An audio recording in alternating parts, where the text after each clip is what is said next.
aquel tiempo, Jesús atravesó de nuevo en barca a la otra orilla. Se le reunió mucha gente a su alrededor y se quedó junto al lago. Se acercó un jefe de la sinagoga que se llamaba Jairo y al verlo se echó a sus pies rogándole con insistencia: «Mi niña está en las últimas. Ven, pon las manos sobre ella para que se cure y viva». Jesús se fue con él acompañado de mucha gente que lo apretujaba. Había una mujer que padecía flujos de sangre desde hacía 12 años. Muchos médicos la habían sometido a toda clase de tratamientos y se había gastado en eso toda su fortuna, pero en vez de mejorar, se había puesto peor. Oyó hablar de Jesús y acercándose por detrás entre la gente, le tocó el manto, pensando que con solo tocarle el vestido curaría. Inmediatamente se secó la fuente de sus hemorragias y notó que su cuerpo estaba curado. Jesús, notando que había salido fuerza de él, se volvió enseguida en medio de la gente preguntando: «¿Quién me ha tocado el manto?». Los discípulos le contestaron: «¿Ves cómo te apretuja la gente y preguntas: ¿quién me ha tocado?». Él seguía mirando alrededor para ver quién había sido. La mujer se acercó asustada y temblorosa al comprender lo que había pasado. Se le echó a los pies y le confesó todo. Él le dijo: «Hija, tu fe te ha curado. Vete en paz y con salud». Todavía estaba hablando cuando llegaron de casa del jefe de la sinagoga para decirle: «Tu hija se ha muerto. ¿Para qué molestar más al maestro?». Jesús alcanzó a oír lo que hablaban y le dijo al jefe de la sinagoga: «No temas, basta que tengas fe».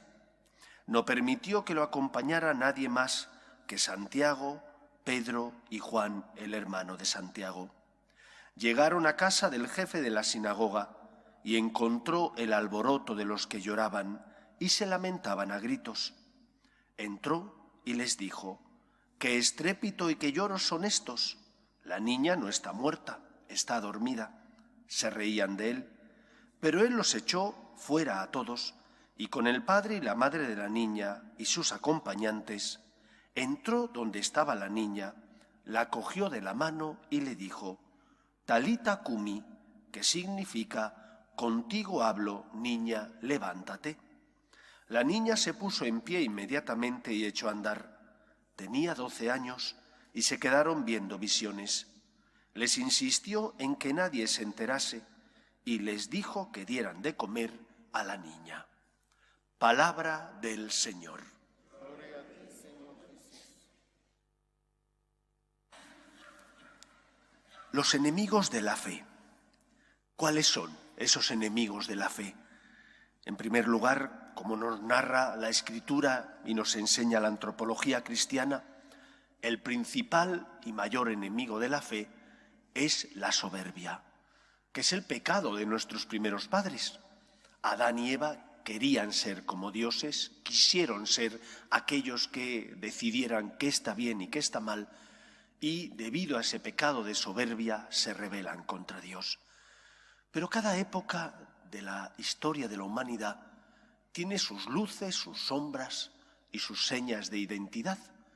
Y siendo común ese pecado de soberbia, se hace presente en cada historia de la humanidad de distinta manera. Yo creo que en la historia que a nosotros nos ha tocado vivir en estos tiempos hay dos grandes pecados o enemigos de la fe. Por una parte, la ausencia de la trascendencia. Ya no se habla del más allá. Ni siquiera en muchos casos en las propias homilías de los sacerdotes se habla de la vida eterna. Hablamos solamente del más acá, de los problemas, de las necesidades que tenemos en la vida terrena, pero nos olvidamos del más allá. Nos olvidamos de la promesa que Dios nos hizo de que enviaría a su Hijo al mundo para perdonar nuestra culpa y nuestro pecado.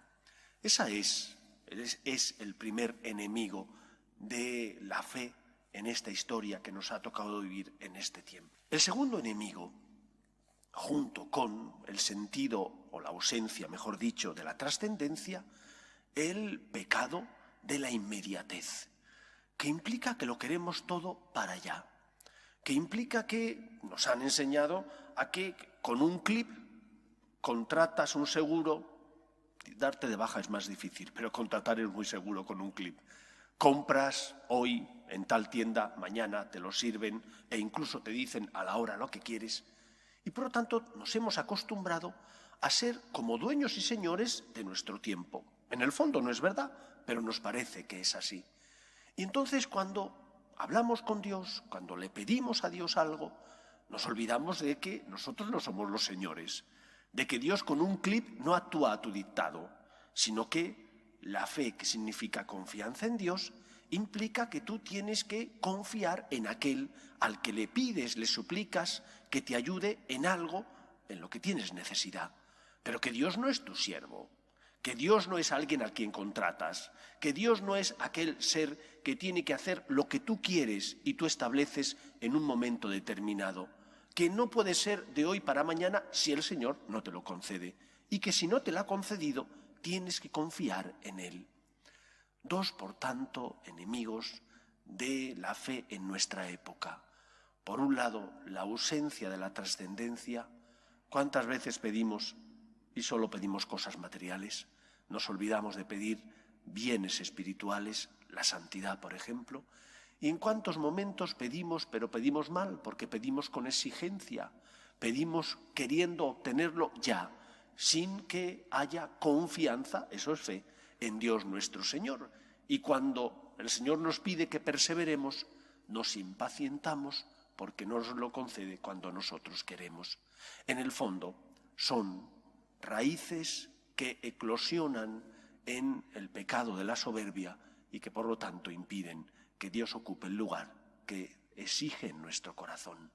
Recapacitemos y actuemos como el jefe de la sinagoga, Jairo, que perseveró y a pesar de que le dijeron que su niña estaba muerta, él confió en el Señor.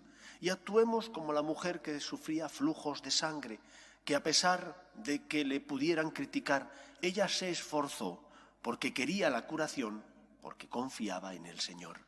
Igual nosotros creemos en Dios como el Señor de la historia, sabemos que es el Todopoderoso, pero no pidamos solo cosas materiales, tengamos horizonte, sabiendo que esta vida pasa, pero que después de esta vida Dios nos espera en la vida eterna, en el cielo, con los brazos abiertos.